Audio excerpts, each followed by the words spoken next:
ಸಿಂಹ ಮೌನವಾಗಿದ್ದಾರೆ. ಸಾಕಷ್ಟು ಅಂದರೆ 60 ವರ್ಷಗಳ ಕಾಲ ರಂಗ ಬದುಕು, ಸಿನಿಮಾ, ಅದರ ಜೊತೆಗೆ ಸಾಹಿತ್ಯ, ಬೇರೆ ಬೇರೆ ವಿಭಾಗಗಳಲ್ಲಿ ತಮ್ಮತನವನ್ನು ತೋರಿದಂತಹ CR ಸಿಂಹ ಇವತ್ತು ಚಿರನಿದ್ರೆಗೆ ಜಾರಿದ್ದಾರೆ.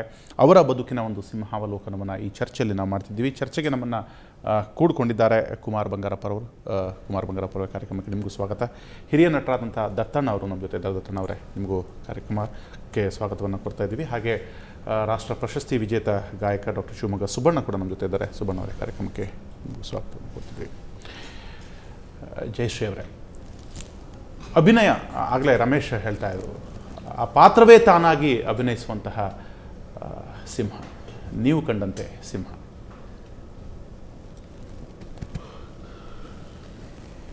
ಒಂದು ನನಗೆ ಹೋದವ್ರ ಬಗ್ಗೆ ಈ ಥರ ಮಾತಾಡೋದಿದೆಯಲ್ಲ, ಅದೇ ಒಂದು ದೊಡ್ಡ ಸಂಟಾಗುತ್ತೆ. ಸಿಂಹ ಅವರು ಹೋದರು ಅಂತ ವಿಷಯ ಗೊತ್ತಾಗಿ ಥರ ಹೃದಯ ಚೂರಾಗೋಯ್ತೇನೋ ಅನ್ನೋ ಹಾಗಾಗಿತ್ತು. ಬಹಳ ಜನಾನುರಾಗಿ, ಮನುಷ್ಯರನ್ನು ಹೊರಗಡೆಯವರು ಅಲ್ಲಪ್ಪ ಇವರೆಲ್ಲ ನನ್ನವರೇ ಅಂತ ತಿಳ್ಕೊಳ್ಳುವಂಥ ವ್ಯಕ್ತಿ. ಅಂಥ ತೊಗಲಕ್ಕೆ ಪಾತ್ರ ಮಾಡಿದ್ರೂ ಬಹಳ ಮೃದು ಮನಸ್ಸಿನ ವ್ಯಕ್ತಿ. ಹೀಗೆ ಮಾತಾಡ್ತಾ ನಮ್ಮ ಗಾಂಧಿನಗರ ಮನೆಯಲ್ಲಿ ನಾಯಿ ಇದೆ ಅಂತ ಗೊತ್ತಾದ ತಕ್ಷಣ ನಿಮ್ಮ ಮನೆಗೆ ಬರಲ್ಲ ಅಂದರು. ಯಾಕೆ, ನಾವೆಲ್ಲ ಇದ್ದೀವಲ್ಲ.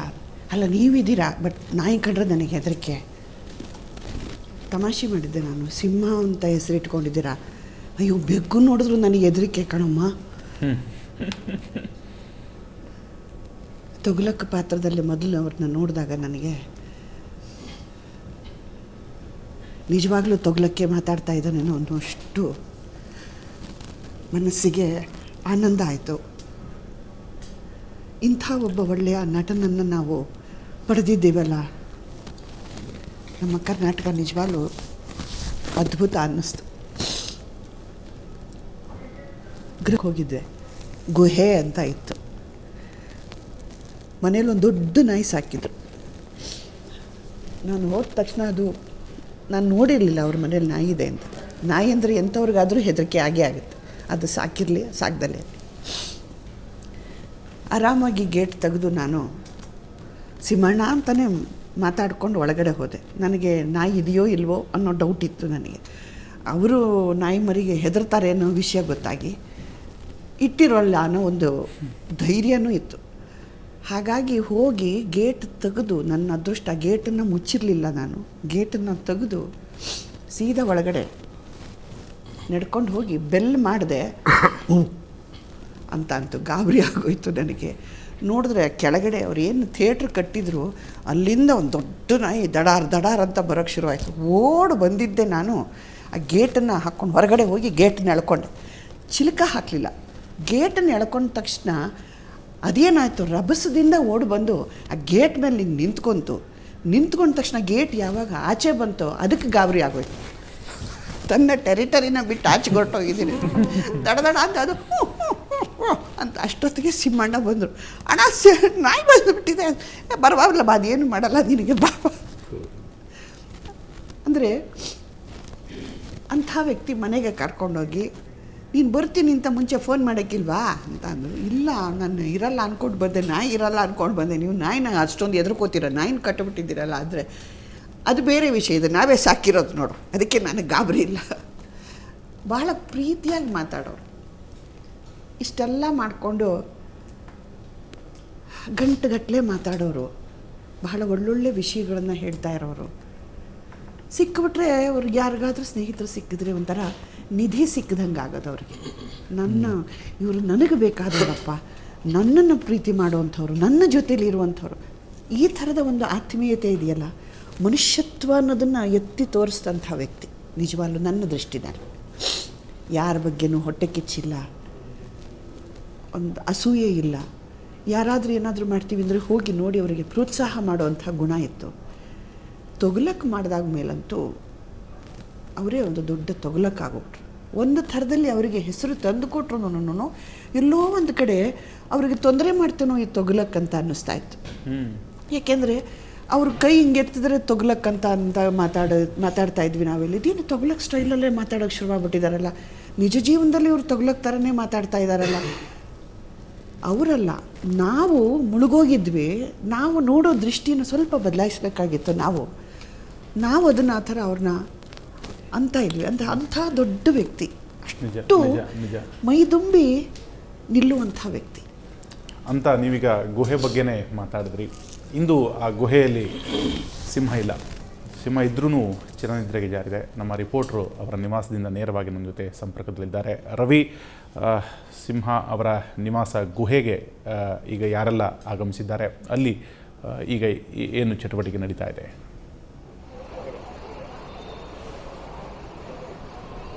ರಾಘವೇಂದ್ರ, ನೀವು ಮಾತು ನಿಜ ಅಂತಲೇ ಹೇಳ್ಬೋದು. CR ಸಿಂಹ ಅವರು ಸಿನಿಮಾ ರಂಗ ಮತ್ತು ನಾಟಕ ರಂಗ ಎಲ್ಲ ರಂಗದಲ್ಲೇ ತಮ್ಮ ಅಂತಿಮ ಯಾತ್ರೆ ಮುಗಿಸಿದ್ದಾರೆ ಅಂತ ಹೇಳ್ಬೋದು. ಈಗಾಗಲೇ ಅವರ ಪಾರ್ಥಿವ ಶ್ರೀರಾಮ್ ಅವರ ಗುಹೆಗೆ ಬಂದು ತಲುಪಿದೆ. ಈ ಬಗ್ಗೆ ಮಾತಾಡೋದಕ್ಕೆ ಮತ್ತು ಜೊತೆಗೆ ಗುಹೆ ಅಂದರೆ CR ಸಿಂಹ ಅವರ ಬಗ್ಗೆ ತುಂಬ ಒಡನಾಟ ಮತ್ತು ಅವರ ನಾಟಕಗಳನ್ನು ನೋಡಿ ಬೆಳೆದಂಥ ಪ್ರಕಾಶ್ ಬೆಳವಾಡಿ ಅವರು ನಮ್ಮ ಜೊತೆಗಿದ್ದಾರೆ. ಬನ್ನಿ ಮಾತಾಡ್ಸೋಣ. ಸರ್ ಹೇಳಿ, CR ಸಿಂಹ ಅಂದಿದ ತಕ್ಷಣ ನಿಮಗೆ ಯಾವ ರೀತಿ ನಿಮಗೆ ತುಂಬ ಫೀಲ್ ಆಗುತ್ತೆ? ಅಂದರೆ ಅವರು ನಾವು ನಮ್ದೊಂಥರ ನಾಟಕದ ಕುಟುಂಬನೇ. ನನಗೆ ಮಾತಾಡೋಕ್ಕೆ ಬರೋದಕ್ಕೆ ಮುಂಚೆಯಿಂದ ನನ್ನ ಎತ್ಕೊಂಡು ಓಡಾಡ್ತಾ ಇದ್ರು ಅಂತ ನಮ್ಮ ತಾಯಿ ಹೇಳ್ತಾರೆ.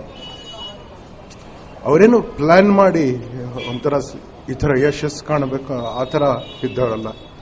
ಇನ್ಫಾರ್ಮೇಷನ್ ಡಿಪಾರ್ಟ್ಮೆಂಟಲ್ಲಿ ಕೆಲಸ ಮಾಡ್ತಾ ಇದ್ರು ಅವರು. ನಾಟಕದ ಒಂದು ಹುಚ್ಚಿತ್ತು, ರಂಗಭೂಮಿ ಯೋಚಿತ್ತು, ಅದಕ್ಕೆ ಆಕ್ಟ್ ಮಾಡ್ತಾ ಇದ್ರು.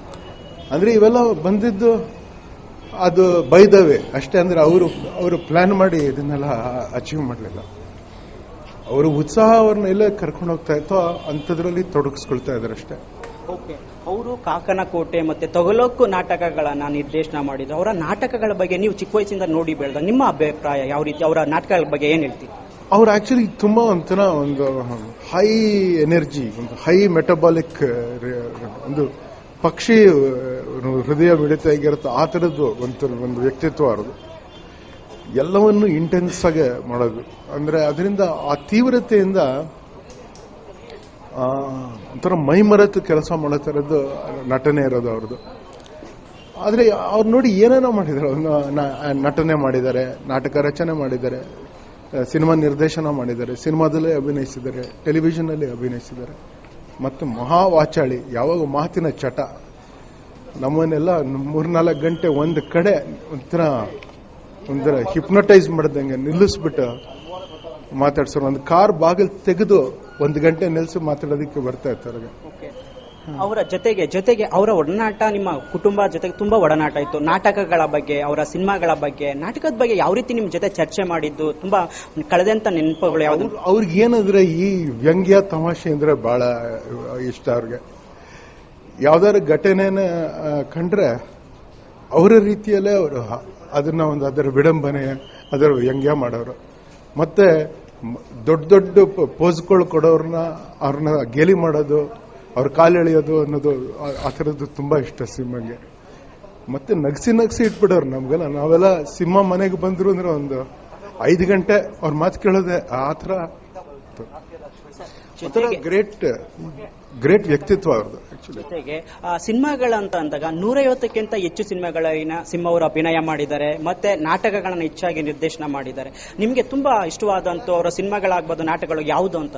ಅವರು ರಂಗಭೂಮಿ ಅವ್ರಿ. ಅವರು ನೀವು ಯಾವ ತರ ನೀವು ಯೋಚನೆ ಮಾಡಿದ್ರು ಸಿಂಹ ಮೂಲ ರಂಗಭೂಮಿ. ಅಂದ್ರೆ ಅವರು ದೊಡ್ಡ ನಾಟಕಗಳನ್ನ ಮಾಡಿದ್ದಾರೆ. ಅಂದ್ರೆ ಎಲ್ಲರೂ ತೊಗಲಕ್ಕೆ ಹೇಳ್ತಾರೆ, ತೊಗಲಕ್ಕು ಬಿಜ್ಜಳನ್ ಪಾತ್ರ ಮಾಡಿದ್ದಾರೆ ಸಂಕ್ರಾಂತಿಯಲ್ಲಿ. ಮತ್ತೆ ತುಂಬಾ ಅದ್ಭುತವಾಗಿ ಮಾಡಿದ್ದಾರೆ. ಅದು ಕುವೆಂಪುದು ಏಕಪಾತ್ರ ಅಭಿನಯ ಮಾಡಿದ್ದಾರೆ, ರಸಋಷಿ ಅಂತ. ಅಂದ್ರೆ ಇವೆಲ್ಲ ಬೇಗ ತಕ್ಷಣ ನೆನಪಿಗೂ ಬರೋದು ಇಂಥ ನಾಟಕಗಳು. ಮತ್ತೆ ಇಂಗ್ಲಿಷ್ ನಾಟಕಗಳಲ್ಲಿ ತುಂಬಾ ಮಾಡಿದ್ದಾರೆ. ನಿಮಗೆ ಗೊತ್ತ, ಬ್ಯಾಂಗ್ಳೂರ್ ಲಿಟಲ್ ಥಿಯೇಟರ್ ಅಲ್ಲಿ BLT ಇಲ್ಲಿ ತುಂಬಾ ನಾಟಕಗಳೆಲ್ಲ ಮಾಡ್ತಿದ್ರು. ಇಂಗ್ಲಿಷ್ನಲ್ಲಿ ತೊಗಲಕ್ಕೆ ಮಾಡಿದ್ದಾರೆ. ನಾನು ಅವ್ರ ಜೊತೆ 1-2 ನಾಟಕದಲ್ಲಿ ಅಭಿನಯಿಸಿದ್ದೀನಿ. ಕೊನೆಯದಾಗಿ ನೀವು ಯಾವಾಗ ಸಿಂಹ ಅವ್ರನ್ನ ಭೇಟಿ ಮಾಡಿದ್ದು? ಯಾವಾಗ? ಆಕ್ಚುಲಿ ನನಗೆ ಅವ್ರಿಗೆ ನಾನು ಒಂದು 6 ತಿಂಗಳಿಂದ ನಾನು ಓಡಾಡ್ತಾನೆ ಇದ್ದೀನಿ. ನಾನು ಬೆಂಗಳೂರಿನಲ್ಲಿ ಇದ್ದಿತ್ತು ಕಮ್ಮಿ. ಅವ್ರಿಗೆ ಪ್ರಾಬ್ಲಮ್ ಬಂದಿದ್ದು ನನಗೆ ಗೊತ್ತೇ ಇರಲಿಲ್ಲ. ನಮ್ಮ ತಾಯಿ ನನಗೆ ಹೇಳಿದ್ದೆ ಅದನ್ನ ಒಂದು ತಿಂಗಳ ಹಿಂದೆ. ಅಲ್ಲಿವರೆಗೂ ನನಗೆ ಗೊತ್ತಿರಲಿಲ್ಲ. ನಾನು ಆಕ್ಚುಲಿ ನಿನ್ನೆ ಪಾಂಡಿಚೇರಿಯಿಂದ ಬಂದೆ ರಾತ್ರಿ ಲೇಟಾಗೆ. ಅವಾಗ ಕೇಳಿದೆ, ತುಂಬಾ ಸೀರಿಯಸ್ ಆಗಿದ್ದಾರೆ ಅಂತ ಹೇಳಿದ್ರು. ಇವತ್ತು ನೋಡ್ಬೇಕು ಅನ್ಕೊಂಡಿದ್ದೆ. ಥ್ಯಾಂಕ್ ಯು ಸರ್, ಸಾಕಷ್ಟು ವಿಚಾರಗಳನ್ನ ಹಂಚ್ಕೊಂಡು. ಸೊ ಇದು ಪ್ರಕಾಶ್ ಬೆಳವಾಡಿ ಅವರ ಮಾತು. ಸಿಂಹ ಅವ್ರ ಜೊತೆ ತುಂಬಾನೇ ಒಡನಾಟ ಇಟ್ಕೊಂಡಿದ್ದೆ, ಮತ್ತೆ ಅವರ ನಾಟಕಗಳು ಅಂದ್ರೆ ನನಗೆ ತುಂಬಾ ಇಷ್ಟ, ಮತ್ತೆ ಅವರ ಸರಳ ಜೀವಿ, ಮತ್ತೆ ಯಾವಾಗಲೂ ಎಲ್ಲರೂ ನಗಿಸ್ತಾ ಇದ್ದಂಥ ವ್ಯಕ್ತಿ ಅಂತ ಒಂದು ಮಾತನ್ನ ಹೇಳ್ತಾ ಇದ್ದಾರೆ. Over to studio. ನಿಜ ರವಿ, ಸಿಂಹ ಅವರ ಬಗ್ಗೆ ಯಾರೇ ಮಾತನಾಡಿದ್ರೂ ಈ ಹೊತ್ತಲ್ಲಿ ಅವರ ಅಷ್ಟೂ ನೆನಪುಗಳು ಉಮ್ಮಳಿಸಿ ಬರುತ್ತೆ. ಸ್ಟುಡಿಯೋದಲ್ಲಿ ನನ್ನ ಜೊತೆ ಹಿರಿಯ ರಂಗಕರ್ಮಿಗಳನ್ನು ಚಂದ್ರಕುಮಾರ್ ಸಿಂಗ್ ಅವರಿದ್ದಾರೆ. ಸಿಂಹ ಅವರ ಪ್ರೇಕ್ಷಕರ ದೃಷ್ಟಿಯಲ್ಲಿ ಏನು ಅಂತ? ಕನ್ನಡ ರಂಗಭೂಮಿ ಬಗ್ಗೆ ಒಂದು ಮಾತಿದೆ. ಕನ್ನಡ ರಂಗಭೂಮಿ ನಟರ ಮಾಧ್ಯಮ ಅಲ್ಲ, ನಿರ್ದೇಶಕರ ಮಾಧ್ಯಮ ಅಂತ. ಇದನ್ನು ಕಾರಂತರು ಆಗಾಗ ಹೇಳ್ತಾಯಿದ್ರು. ನಂತರ ದಿನಗಳಲ್ಲಿ ಸಿಂಹದ ತೊಗಲಕ್ಕಾಗ್ಬೋದು, ಕಾಕನ ಕೋಟೆ ಆಗ್ಬೋದು, ಮಿಡ್ ಸಮ್ಮರ್ ಆಗ್ಬೋದು, ಇನ್ನೊಂದು ಆಗ್ಬೋದು ನೋಡಿದಾಗ